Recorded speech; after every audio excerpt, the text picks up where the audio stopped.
So here we are, past the halfway point. We are, 3 films in. There's some people who have, followed the thing and did all that. So let's just do a quick recap. First film in this making scary movies scary? Making scary scenes. Yeah, that's right. First film was Phobias, right? Phobias was a concept, was be able to address like some type of fear. So there could be claustrophobia, there could be acrophobia, there could be arachnophobia, all that. Nigel did claustrophobia. Timmy did vertigo and some type of fear that we turned into a phobia, like of the dark in there. The canteen woman. Okay. And I think that's what we did in the phobias, right? Then the second one was suspense, right? So we did a lecture on that. I think that was the shock and timing lecture and everything, where we was like trying to do different suspenseful elements as far as like the double shock or as far as pacing was concerned and everything. And let's see. Now, remind me what you did, because I haven't like looked at it yet, Mark. Did you do film or not? Yeah, bomb in the toilet. Yeah, the bomb in the toilet. And the old Hitchcock scenario. Timmy did something about a red balloon and everything. Nigel, the film that you had just done, what would you consider that suspense or? Yeah, it's like a kind of chase thing, isn't it? Right, but then again, did you edit that yet? No, not yet. All right, so again, it was like we did this like kind of it was like a POV chase kind of thing, wasn't it? Yeah. And everything.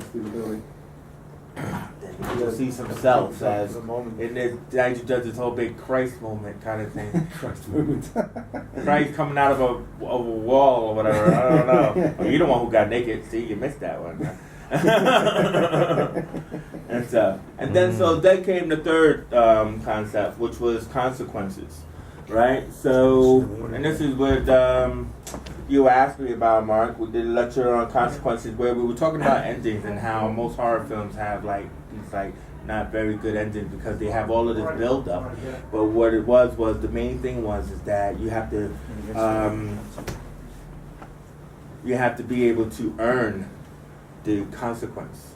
Like your character has to go enough on a journey that like when you actually watch the whole movie, people aren't in the audience going, "Oh man, that sucks." You know what I mean? Which they often do in the 80s horror movies, because it was always about shock. It was always about the naked girl. It was always about blood. It was always about something else besides a really good story.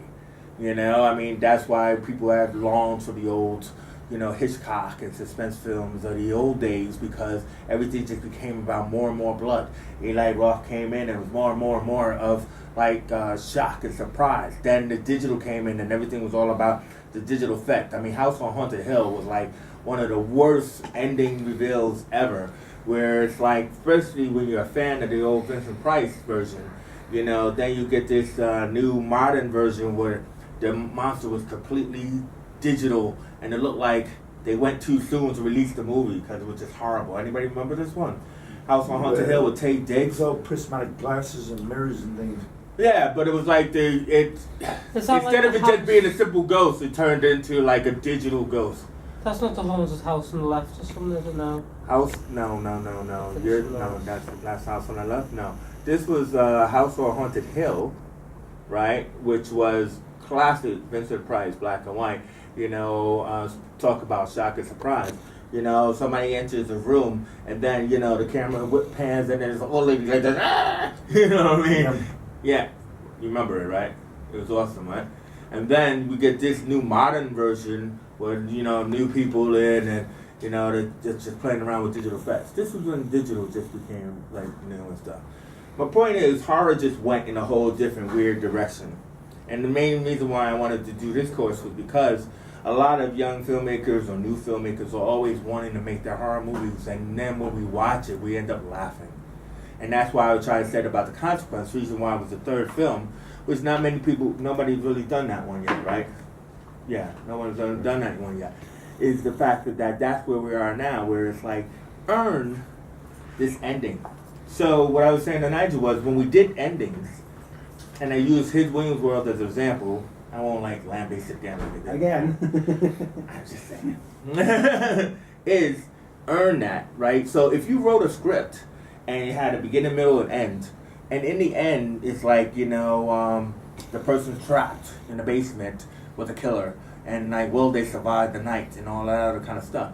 You don't need the whole film of, the person goes into the basement, then they have all of these different 1, 2, 3 different escapades and everything, and then we get to the ending bit. You can go right to the ending and still sell the fear by actually using your ability as a director, which is what you're here for, to just sell the actor on where they are at that moment in time.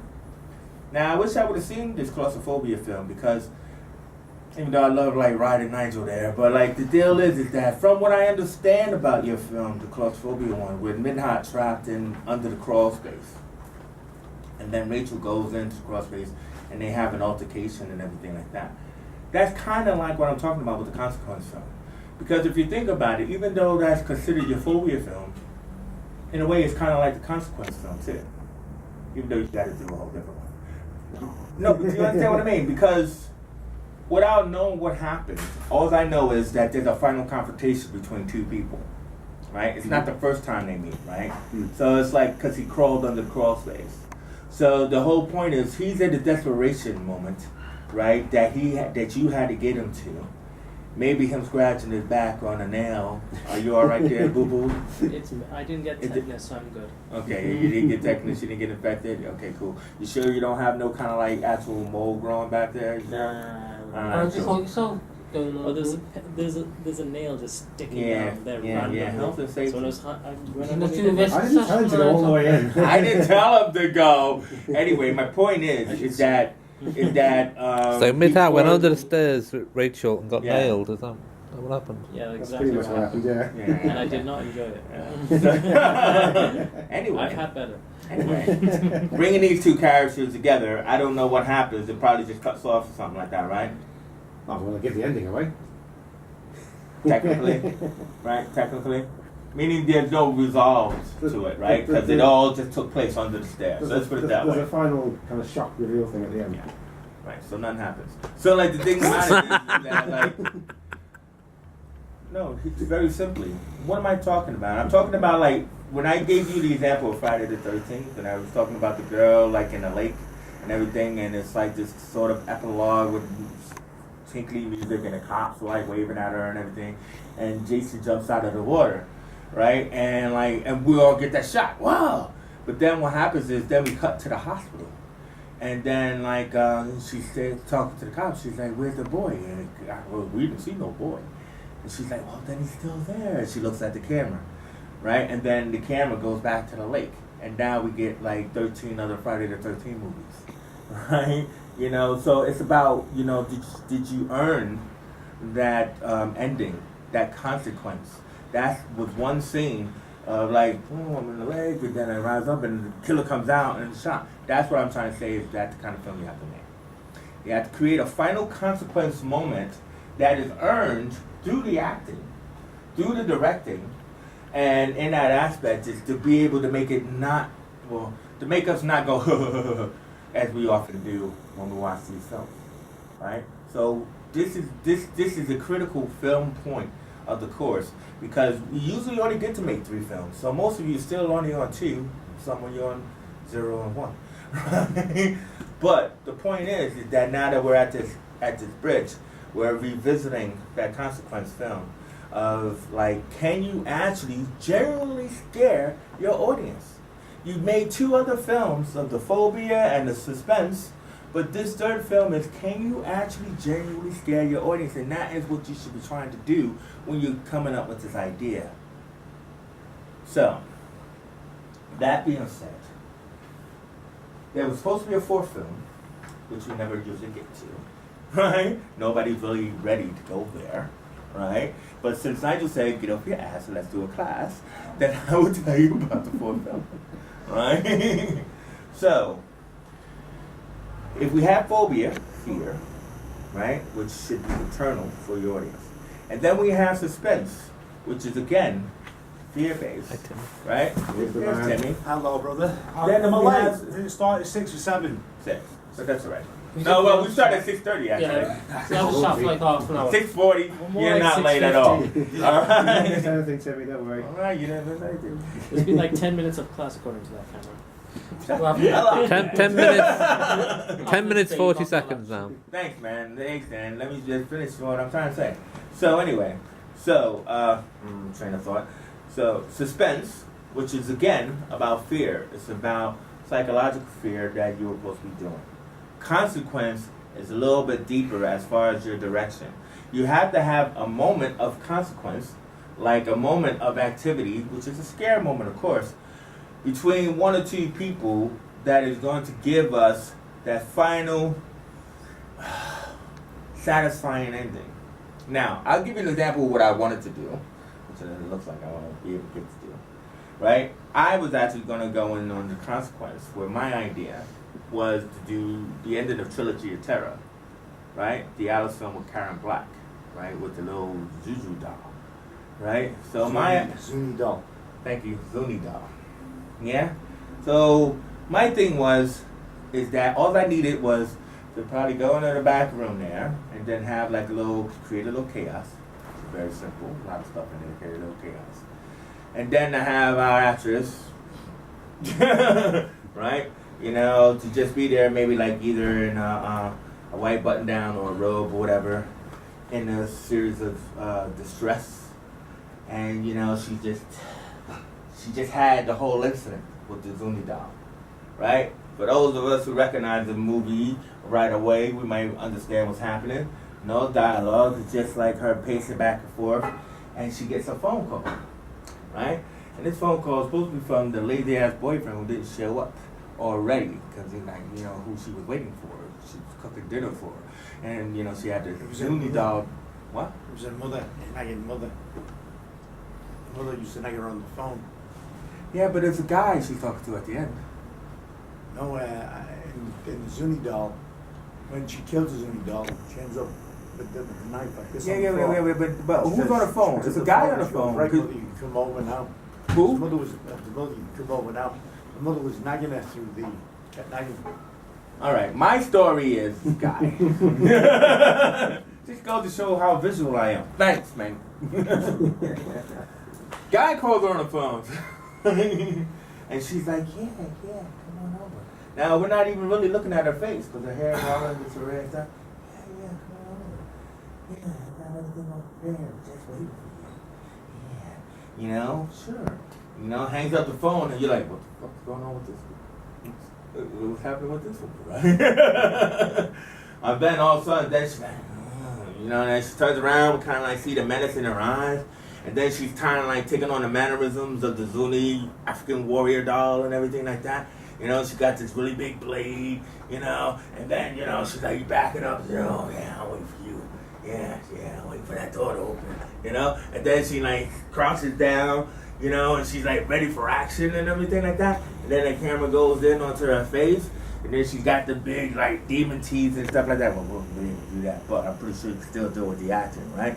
And it was just kind of like, oh, hell no, I ain't going over there. You know what I mean? That's the reaction that I want. That's what I'm talking about with consequence, if you need any idea what I'm trying to say. It's the ending of a movie that you don't need to see the rest of the movie. It doesn't matter whether it's a mom or a boyfriend. The whole point is, it's just one simple scene with one person, gets a phone call, prepares to meet somebody, you know, and I could even have the doorbell ring. You know, and everything and stuff like that. And main thing is what audiences love most is that anticipation of, no man, don't go down that hall. No, don't go around that corner. Don't turn around. That's what I'm talking about. If your film doesn't have that when you're trying to make it, what are you trying to make? I'm not asking you to just shoot stuff just to shoot it because like, yeah, we got a half an hour. That's stupid when you do that. You know, it's got to be more thought out. That's another reason why it's like, that's why you put the stuff on. You have these lectures. You have a week to think about it.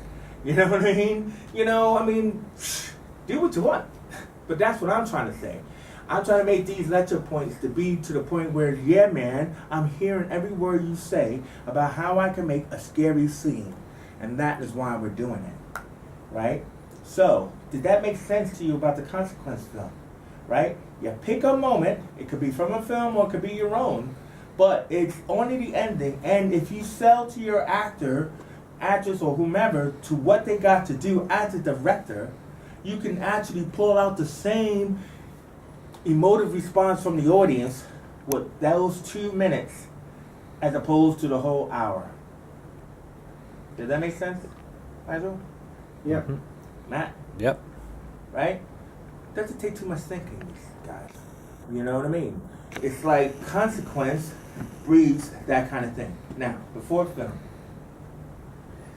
Because this was making scary movies, everybody always likes the old idea of the killer film or the blood film. Now, like Miles said to me, yeah, man, do we gotta make up artists, for the film? You want to make it some? And I'm like, well, no, we don't. You have to put in whatever effort you put in, and Miles usually puts in a lot of effort and stuff like that. But if you're gonna make a blood film, then you're gonna have to, one, bring your own blood. Two, you're gonna have to convince somebody to actually participate in your blood film. So you're gonna have to I've done that. either. I've done 3 films for the price of one. Why was there blood in it? There was blood in my one, yeah. Yeah, well, whatever. Disgusting. I did 3 films for the price of one, so you only had to do 1 film. And If anyone wants blood, I can bring blood. Yeah, but you know what that is? Overkill. So Trying to kill you after. no, what I'm trying to say, it is a trope, isn't it? The whole I'm not talking about the gore fest that Eli Roth does or anything like that. But I think a lot of great horror films are bloodless. Like John Carpenter is a bloodless horror filmmaker. Brian De Palma, you don't see that much blood in his films. You might see the strike and you get the tension and all that kind of stuff. But blood is just one of those things where people go, oh yeah, I want to play with this, right? Unless you're doing a zombie movie, what the hell is it for? But it's a trope. So it's kind of like, how are you going to use this trope? A great scene, for example, with blood is Halloween 2. Anybody seen it? Okay. Anyway, Halloween 2, right? There's this great suspenseful scene with this nurse. Yeah. And she goes around, black woman, right? Yeah, I'm a good nurse, right? I'm the motherly nurse. I'm all cool. But Michael Myers is in the building. Yeah, and he's looking for Laurie Strode. And he's looking to reduce the body count in there so that way he could just have his time with Laurie and just walk around the building. So, Laurie's sleeping, she's having a dream, and then she's hearing a drip, drip, drip. Alright? And then, she's having a dream about the past. About, is there a relationship between me and Michael other than this guy who's trying to kill me? Drip, drip. It's like, Michael, my brother? Drip, drip. Right? And now she's starting to not just hear the blood drip, she's starting to see the blood drip. Like hitting the floor. Like getting bigger and stuff. And then, we get to the real, she wakes up, I'm trying to remember exactly what happened in that part and everything. She's stumbling around the hospital. But she discovers this nurse, right, with like an IV tube wrapped around her neck, right, stuck in her arm, and then the blood is she's being exsanguated. What I had in what is it called? Exsanguated. Her blood is being drained out of her body, right, and everything else like that. And so this guy, yeah, it's not Laurie, that's right, it's the ambulance guy. So this guy comes into the room, Christopher Guest, comes in, and he sees her, right, strangled and everything. He doesn't really notice blood, he just kind of looks around, and then he slips and busts his head open, right? And, just like, but it's a blood scene, yeah? For me, it's just powerful. I don't know if I really explained it that well, but it's just was something, hopefully, maybe just to inspire you what I mean by blood. It's like, not blood for blood's sake, but I'll give you another one. He really kills me. Zombie flesh eaters. Yeah, I watch a lot of albums. Zombie flesh eaters. Here in England, I guess, called Zombie 2 and everything like that. Best music score for a horror movie ever, right? And if you don't remember what scene I'm talking about, it's a scene where the woman is trying to keep the zombies out. So, like, little sexy woman, get a great shower scene. But then, zombies in her house, right? So she tries to, lock her bedroom door. The zombie's like, trying to. She's like, oh my God, what am I going to do? What am I going to do? Dario Argento is the eye master, right? His horror films is all about the eyes and the vision and the visionary, all that kind of stuff. So all these, like, mad close-ups of her eyes and everything like that. And then she's, like, trying to get them out. So the zombie's like, And then she's there at the door, right? And then finally, you know what happens? Hand comes through the door, grabs her by the hair. Damn, terrible time to be blonde and have long hair, right? So she's like, oh, no, I got. And then, so then it's like pulling her, right? And then she all of a sudden realizes, music cue, right? She realizes he's not just pulling her towards him, he's pulling her towards a wood chip that is sticking out of the door that he just broke, right? Clever zombie, right?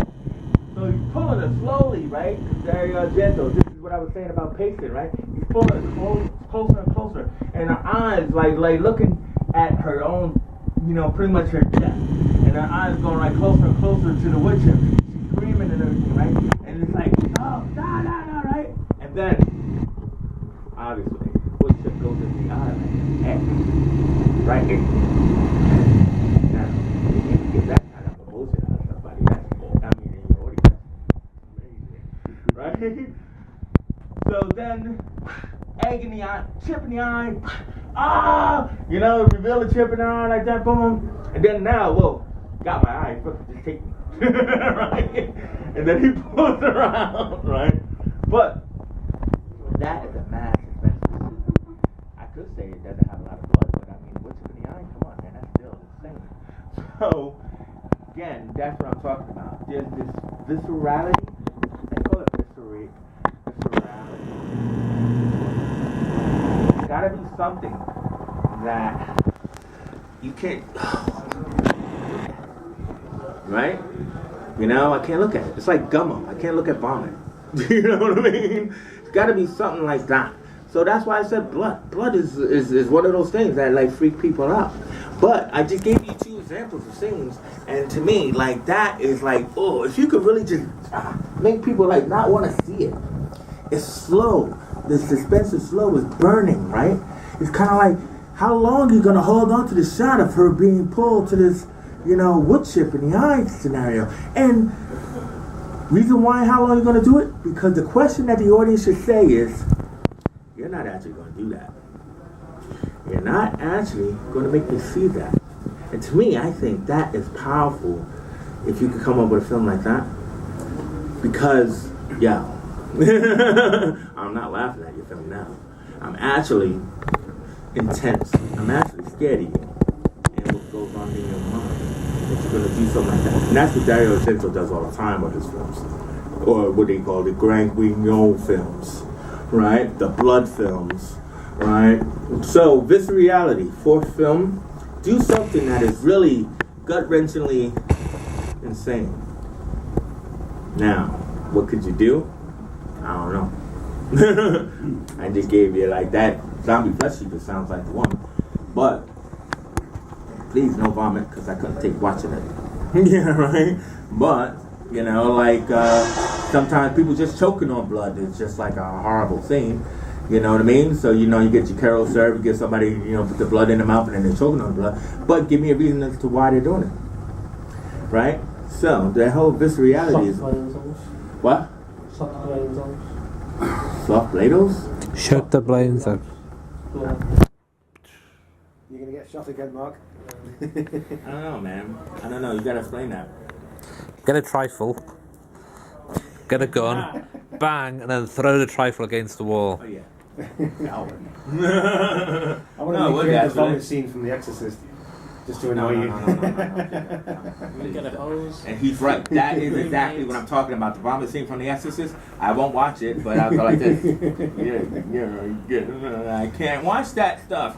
But yeah. Somebody, we've seen a lot of times where people put a gun in their mouth and they blow the back of their heads off and stuff like that. And like in American Beauty, like what you liked and stuff like that, where he chose to cut away to just the blood splatter on the wall. Yeah, James wouldn't have a whole life himself. I guess to that. Yeah. But then again, it's kind of like there's sometimes when you see people blowing their brains out, you see the actual cavity, like come off or something like that, or that scene in Nicolas Cage, Wild at Heart. Wasn't it Wild at Heart? Blows his head off. Oh God! Brains off. You know what I mean? It's like, oh man. So you get what I'm saying? I don't think you can ignore what Viscereality is, right? So, I mean, that would probably be the fourth and last film. You know what I mean? Of course, everybody else has to get there. Nigel think he's running a close race and stuff. So, pretty much, I think what we have is we got like 2, 2, 2. So, there's 4 films. You guys on 2s and stuff. And so, Mal has, as you can see, he has his costume and stuff like that. And he has his film to do tonight. I'm wondering if Mal knows what the actual concepts are, because Mal just likes making his own films. He's doing this Scarecrow movie, right? Now I said, well, Scarecrow could be like a phobia, because some people are scared of scarecrows. There's probably a name for it as well. Yeah, it probably is. I'm gonna look it up now. Probophobia, and stuff like that. But either way, it still is the first one. So, gonna need some support. We didn't have a gun, didn't have Richu, but then with your concept, you got your Scarecrow. So Miles got his Scarecrow outfit and everything like that. So what I would just say before Matt cuts off the camera is that I was talking to somebody about what good directors are. Right? It's a good place to end this. Is the fact that it's all about what do you do with the time and space you have, right? So I know for Miles, you're a planner. See, Miles spends his time throughout the week thinking about what he's going to do. So he sent me a video clip. He asked me about costumes and prompts. He got stuff himself, and he's always planning his stuff out. If you notice, Miles always comes in with a bag of stuff, right? That's what I like about Mal, plans.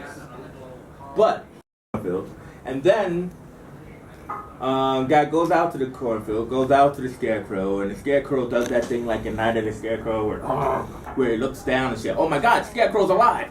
Guy goes running through the cornfield, back to the house, right? And then he runs into the house, locks the door behind himself, and then scared, heavy breathing, and then realizes something's in the house.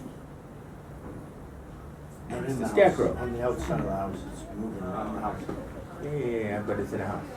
You realize it's in the house. Yeah.